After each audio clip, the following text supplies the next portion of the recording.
Good morning students. आज dine के इस फोर्थ वीडियो लेक्चर में हम डाइन्स की फ्री रेडिकल एडिशन रिएक्शन और जो और इम्पॉर्टेंट इसकी रिएक्शन है डील-ज़ेल्डर रिएक्शन, पेरिसाइक्लिक रिएक्शन, उसके बारे में चर्चा करेंगे। तो जैसे कि कल आपको मैंने इलेक्ट्रोफिलिक योगात्मक अभिक्रिया पढ़ाई थी और उसमें हमने ये पढ़ा था कि किस प्रकार से जब हम limited quantity of reagent use करते हैं तो जो योग होता है 1,2 और 1,4 होता है, अर्थात हमें दो प्रकार के योगात्मक यौगिक प्राप्त होते हैं। उसी प्रकार से अगर अभिक्रिया परऑक्साइड की उपस्थिति में की जाए, ये आप एल्कीन में भी पढ़ चुके हैं कि जब हम योगात्मक अभिक्रिया को परऑक्साइड की उपस्थिति में कराते हैं तो अभिक्रिया की क्रियाविधि मुक्त मूलक क्रियाविधि के द्वारा संपन्न होती है।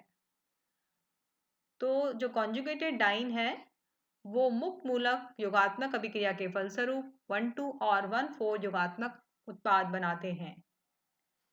जब 1,3 ब्यूटाडाइन की परऑक्साइड की उपस्थिति में BrCCl3 के साथ क्रिया कराते हैं तो 1,2 और 1,4 योगात्मक यौगिक का मिश्रण प्राप्त होता है। आप देख रहे हैं अभिक्रिया में डाइन है, 1,3 ब्यूटाडाइन है और नीचे अभिकर्मक है टेट्रा ब्रोमो टेट्रा क्लोरोमिथेन, ट्राइक्लोरोमिथेन, और परऑक्साइड की उपस्थिति में हम अभिक्रिया करा रहे हैं। राइट में आप देख रहे हैं ऊपर कि Br और CCl3 का योग हुआ है, 1,2 प्रोडक्ट बना है, और नीचे Br और CCl3 का योग हुआ है और 1,4 एडक्ट बना है। तो CCl3 यहाँ पॉजिटिवली चार्ज स्पीसीज, सॉरी यहाँ तो खैर फ्री रेडिकल बनता है अभिक्रिया के अंदर। तो इस प्रकार से दो प्रकार के उत्पाद प्राप्त होते हैं। अब आती है इसकी क्रियाविधि कि किस प्रकार से ये योगात्मक अभिक्रिया संपन्न होती है। सबसे पहले स्टेप के अंदर सबसे पहले पद में जो परऑक्साइड है, आप एल्कीन में भी परऑक्साइड की उपस्थिति में योगात्मक अभिक्रिया का अध्ययन कर चुके हैं। तो जब ताप दिया जाता है परऑक्साइड को तो ये लो टेम्परेचर पर ही इसमें परऑक्साइड बॉन्ड टूट जाता है, OO बॉन्ड टूट जाता है और इस बंध का एक इलेक्ट्रॉन एक ऑक्सीजन पर, दूसरा इलेक्ट्रॉन दूसरे ऑक्सीजन पर जाता है और इस प्रकार से मुक्त मूलक बेंजॉइल मुक्त मूलक प्राप्त होता है। आपको रेड एरो से दिखाया हुआ है कि एक इलेक्ट्रॉन एक ऑक्सीजन पर जा रहा है, दूसरा इलेक्ट्रॉन दूसरे ऑक्सीजन पर जा रहा है।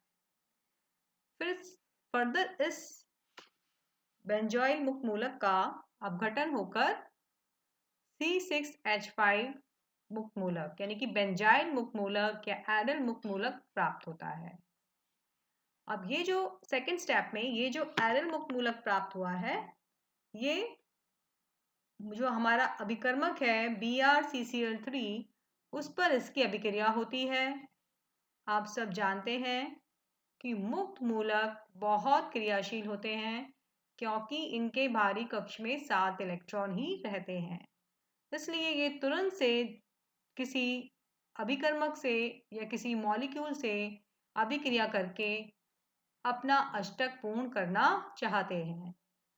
तो इसलिए जो हमारा अभिकर्मक है उससे अभिक्रिया होगी।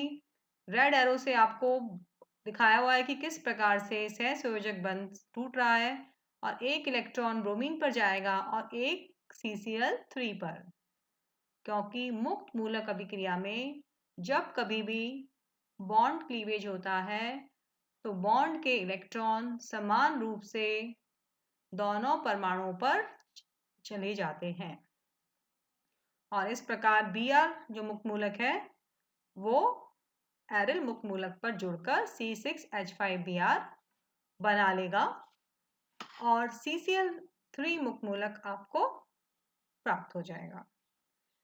तो ये हुआ सेकेंड स्टेप।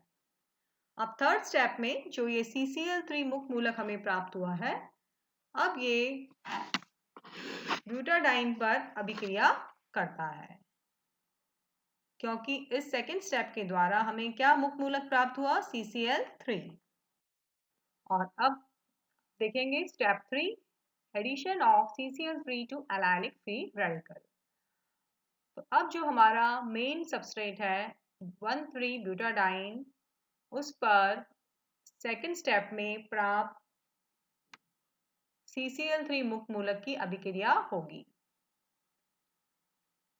और पाई बॉन्ड जो फर्स्ट कार्बन पर पाई बॉन्ड है उस पर CCl3 का योग हो जाएगा और सेकेंड कार्बन पर नया मुक्त मूलक जनरेट हो जाएगा।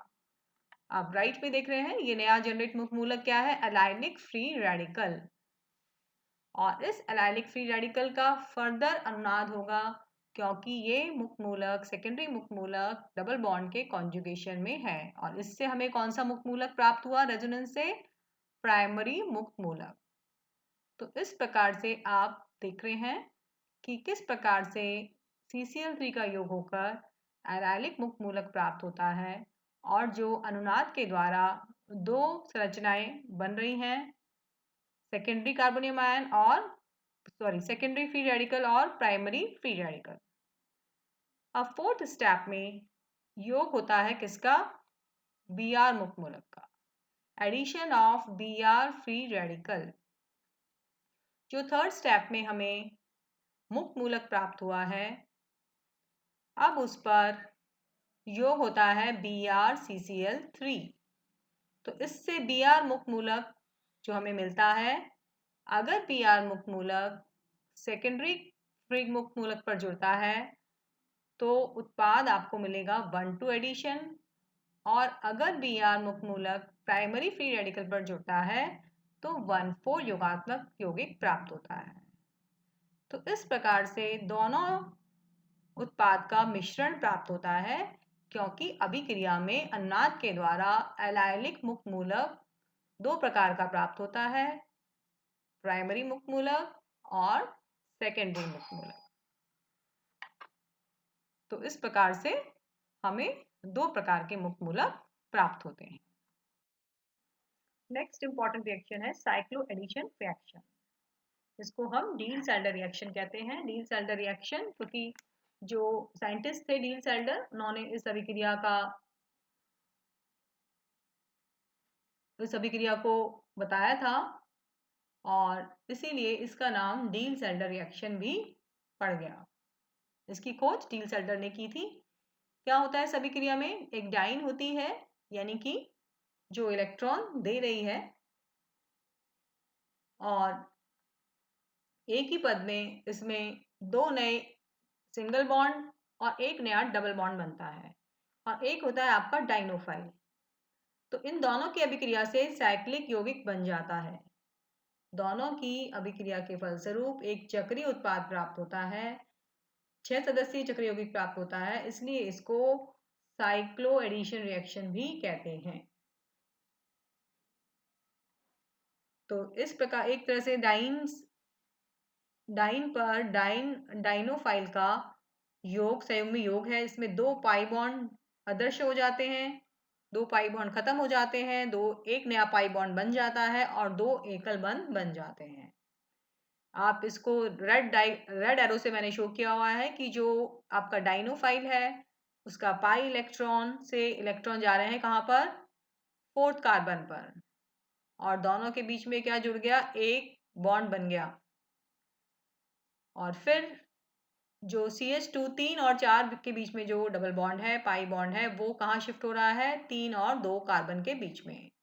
रेड एरो से देखिए जो पाई बॉन्ड है वो विस्थापित हो गया अर्थात एक न्यू पाई बॉन्ड बन गया और फर्स्ट और सेकंड कार्बन के बीच में जो पाई बॉन्ड है वो फर्स्ट कार्बन को डाइनोफाइल के दूसरे कार्बन से जोड़कर चक्रीय संरचना का यानी कि एकल बंध का निर्माण करके चक्रीय संरचना बना रहा है। तो इस प्रकार से इस अभिक्रिया की क्रियाविधि होती है। अब ये अभिक्रिया कब इजीली संपन्न होती है?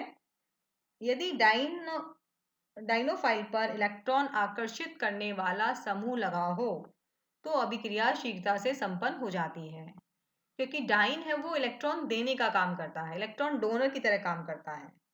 और जो हमारी डाइन है उस पर अगर इलेक्ट्रॉन देने वाला समूह लगा हो डाइन पर और डाइनोफाइल पर इलेक्ट्रॉन खींचने वाला समूह लगा हो, इलेक्ट्रॉन आकर्षित करने वाला समूह डाइनोफाइल पर लगा हो और इलेक्ट्रॉन डोनर समूह अगर डाइन पर लगा हो तो अभिक्रिया इजीली हो जाती है, क्योंकि डाइन इलेक्ट्रॉन देता है और डाइनोफाइल तभी जुड़ेगा जब उसके पास इलेक्ट्रॉन की कमी होगी। तो अगर हम डाइनोफाइल पर कोई इलेक्ट्रॉन खींचने वाला समूह लगा देंगे तो जो कार्बन डाइनोफाइल का जो कार्बन डाइन से जुड़ेगा, तो क्योंकि डाइनोफाइल के पास इलेक्ट्रॉन की कमी हो जाएगी इलेक्ट्रॉन विड्रॉइंग ग्रुप लगने से, और इसलिए वो इजीली डाइन के ऊपर अटैक करेगा और अभिक्रिया इजीली संपन्न हो जाएगी। इसका कारण है अनुनाद। नीचे आप देखिए, मैंने आपको चित्र बनाया हुआ है, एक्रोलीन है और ये हमारा क्या है, डाइनोफाइल। तो पाई बॉन्ड के इलेक्ट्रॉन विस्थापित हो रहे हैं और CO के बॉन्ड ऑक्सीजन पर जा रहे हैं। इस प्रकार से सेकेंड रिएक्शन देखिए आप, इस तरह से क्या हो गया, CH2 पर क्या आ गया, धन आवेश। जो CH2 डाइन पर अटैक करेगा उस पर क्या आ गया, धन आवेश, यानी कि इलेक्ट्रॉन की कमी। इलेक्ट्रॉन की कमी होने से वो इजीली डाइन पर अभिक्रिया करेगा और बंध बनाएगा, तो रिएक्शन इजीली संपन्न हो जाएगी। आज के लिए इतना ही, नेक्स्ट कल हम डिस्कस करेंगे। Thank you.